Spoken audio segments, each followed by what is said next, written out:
What is up, guys? My name is Corey Jones, the Red Kid. Thank you for joining me today. Okay, so for my NBA fans out there, if you stay up to date with the NBA stories, you already know what's going on.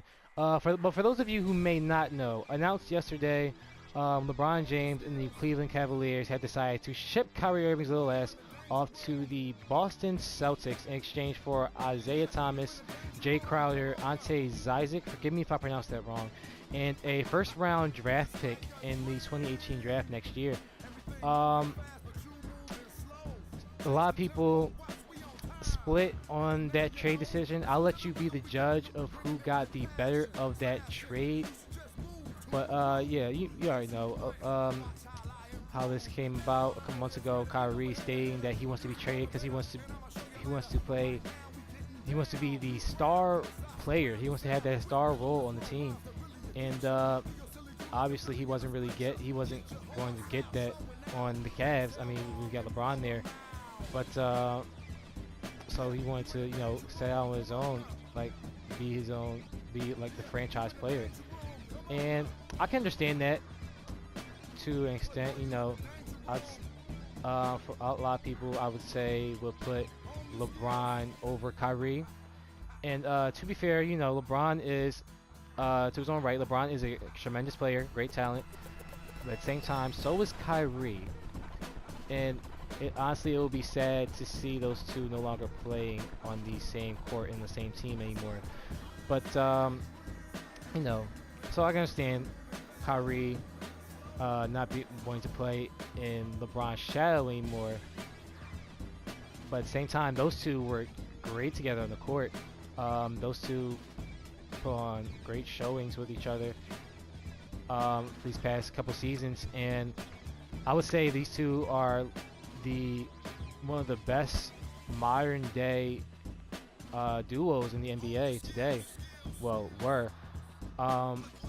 See, these two great working together, but honestly, it'll be interesting to see how things unfold and how these two will play against each other now they're on separate teams. Cavs, to be honest, Cavs, I would say, are making good decisions. Like, they got Isaiah Thomas on the team. Derrick Rose, iffy. I say Derrick Rose has at least 1 or 2 good more years in him, I guess. He can do a couple. He can do some things, not a lot, but we'll see what happens when the year comes. But yeah, they got Rose, they got Thomas. Well, I'd say it was pretty good considering that LeBron, they already gotten rid of one of their franchise players in Kyrie Irving, but they are potentially losing another one in LeBron, potentially next year, as LeBron has stated after last season that he will be looking to weigh his options to play for a different team after this upcoming season, considering he will be a free agent. So I would say the Cavs are doing a good job in trying to establish a great have a good foundation. They're establishing a good foundation to fall back on, like a good foundation to rebound back on. Let's be honest. After they lose LeBron and Kyrie, it'll be hard to stay at that super team level they've been able to sustain for the past 3-4 years. 'Cause let's be honest, the Cavs are a super team, okay? I don't care anyway, no matter what y'all say. But no matter what everybody says, we all agree the Cavs are a super team, okay? They are the team to beat in their own right, like in their division, and the Warriors the team to beat in their division. Like, those are the main 2 teams to stop. Like, if you could beat them, like you were considered you would be your team would consider a little credibility. You get a little credit, like your team would show like you got a little something. And but for Kyrie on his part, like I said, I can understand wanting to go out on your own, like wanting to be a star player, not wanting to be in LeBron's shadow anymore. But at the same time, he kind of messed up a good thing with the Cavs. I mean, we think about it. Kyrie and LeBron. I mean, them on the Cavs, they have gotten, they've made gotten championships. Been to finals 3 years in a row. I mean, they have done big things for the Cavs and the organization as a whole. And let's say, basically, the Cavs have been destined to make it to the finals year after year after year, especially with LeBron and Kyrie working together. But now with Kyrie leaving and wanting to set out on his own, I mean, it's going to be, he had his work cut out for him a bit, especially considering the Celtics. Okay, the Celtics are a good team. They were a good team. After seeing them play this in the playoffs this past season, I mean, it's no joke. The Celtics, they got a little something going on, you know. But and honestly, it would have been nice to see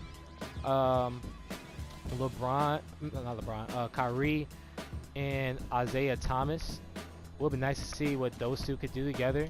Maybe, you know, if Isaiah was still on the team, it would have been nice to see what that duo would look like between Kyrie and Thomas. Because let's be honest, after his showing last year in the playoffs against the Wizards, we can all agree that Isaiah Thomas has potential to do a lot of big things in the NBA and can. Oh, what the fuck was that?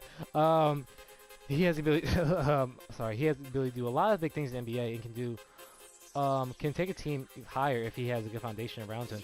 Which is why I'd say the Cavs will still be. We will still be seeing the Cavs. Wait, hold on. Oh, you will still be seeing the Cavs in the. No matter what, you still be seeing the Cavs in the finals next year. I mean, definitely. I mean, it's a big loss with losing Kyrie, but at the same time, Isaiah Thomas, he is. Like I said, he has a lot of potential, but he's not on the Kyrie level right now, but he can get to that level of play. So I would say Thomas is a pretty good replacement for Kyrie. I would say Thomas, he's a pretty good replacement. But without him on the Celtics and Kyrie, Kyrie there now, he has a little bit. He's going to have to do a little bit more in order to bring that team to the level of the Cavs. It'll be interesting to see Kyrie's leadership ability if they do decide to put him in a star role in Boston, which they most likely will. I mean, it's Kyrie Irving. I mean, why wouldn't you try to put him in a star role? But you know, it's going to be interesting to see what unfolds. Like I said before, the feud between LeBron James and Kyrie Irving starts now. It'll be fun to see what these two can do on opposing sides on the court, how all this will unfold, see what happens. You know, but either way, I believe we'll still be seeing. There's no doubt about it. We'll definitely be seeing LeBron James and the Cavaliers in the finals next year, this upcoming season. Like, come on now. It'll be interesting to see how LeBron works with Thomas this year, him and Rose, and how things will unfold between these guys. But yeah, it's gonna be really interesting to see. Kyrie. The funny thing, as I sit here and play this, I can't help but think that it may be 2K's fault that this all happened. Because when you think about it, after Kyrie was announced as the cover athlete for upcoming 2K18, everything was fine. Like, we were good. Until his ranking came out. And, like I said before, this man's cover athlete. But his ranking is still like a little bit lower than LeBron's. So I think that's when the wheels start turning in his head. It's like, okay, some changes have to be made. So Yeah, I think that's when like everything started going downhill. So I think 2K is a little bit of a makeover behind this, but you know, I digress. Um, you know, like I said before, it'll be interesting to see what happens this upcoming season, see how everything unfolds. To see if Kyrie can fulfill and be that star player, and see how LeBron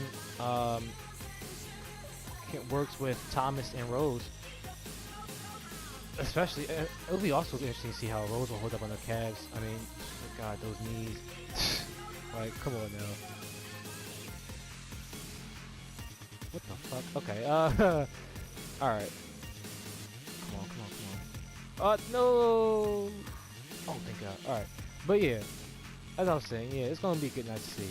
Kyrie, I believe he can be that star player. He has the potential.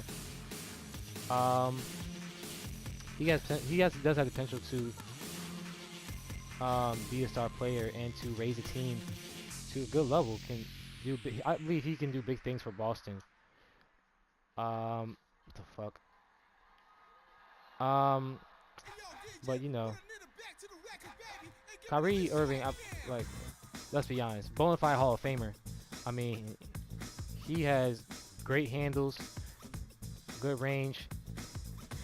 I mean, the rival Steph Curry. Like, come on now.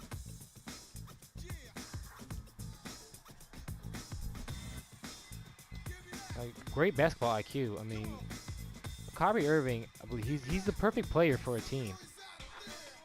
Like, if you want to start a team, like build a team around a player, Kyrie Irving is like the perfect person to do it around. But it's going to be, like I said before, he has work out for him. No Thomas.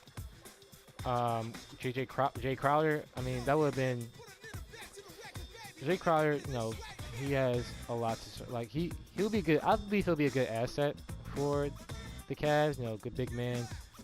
But you know, other than Love. But you know, we'll see. Like I said before, we'll see what happens. I believe Kyrie can do some things with Boston. It'll be good. It'll be interesting to see how LeBron works with Thomas and Rose. You know, just see how these guys can cope. And like I said before, either way, we all know who's going back to the finals next year, so it doesn't really matter. And either way, I mean, Kyrie, if you think about it, Kyrie still has a ring. He still has his ring. Nobody can take that away from him. So, I mean,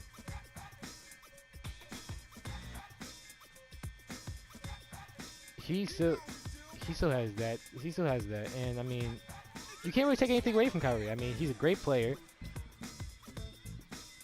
Would you say he made the wrong decision and wanting to be traded? You could, like, make an argument, but at the end of the day, like I said, Kyrie has potential to be that star player and potential to do big things for a team.